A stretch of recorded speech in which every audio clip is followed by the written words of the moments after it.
Jenn Morgan from Radically Distinct, and I wanted to give you a marketing tip of the week, and that tip is about how to improve your marketing efforts with just one thing that costs you absolutely nothing. So the number one thing that you can do to improve your marketing results is to track very specific things every single month.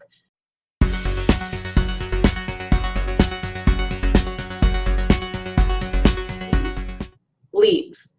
The second is appointments. The third is proposals. The fourth is sales. The fifth, repurchase. And then sixth, referrals. So those are the categories that you want to track. And you want to know the number of leads.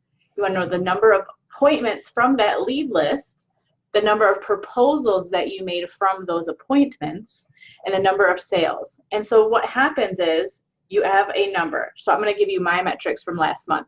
Last month I had 430 leads.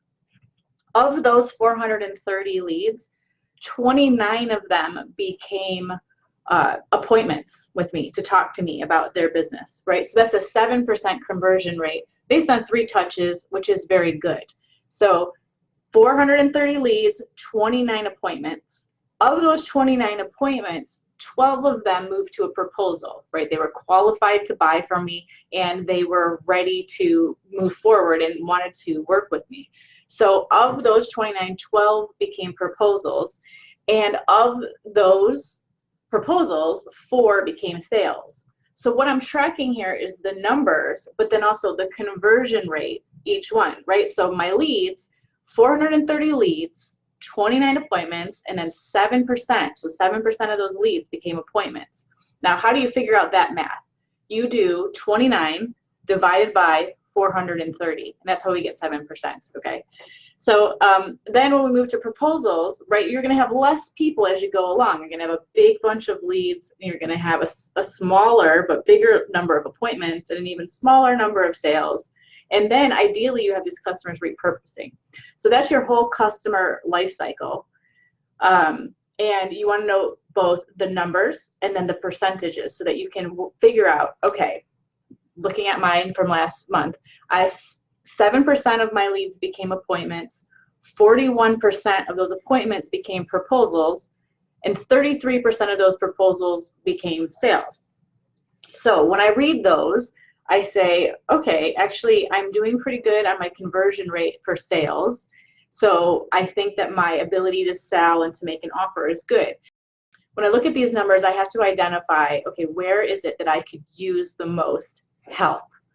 So I'm doing okay in my sales, I'm doing pretty good in my proposals, my number of appointments to leads is pretty high. So where would I focus next?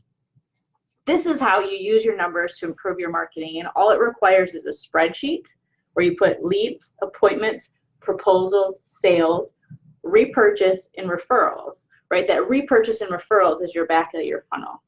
The leads, appointments, and proposals, that's all the front of your funnel.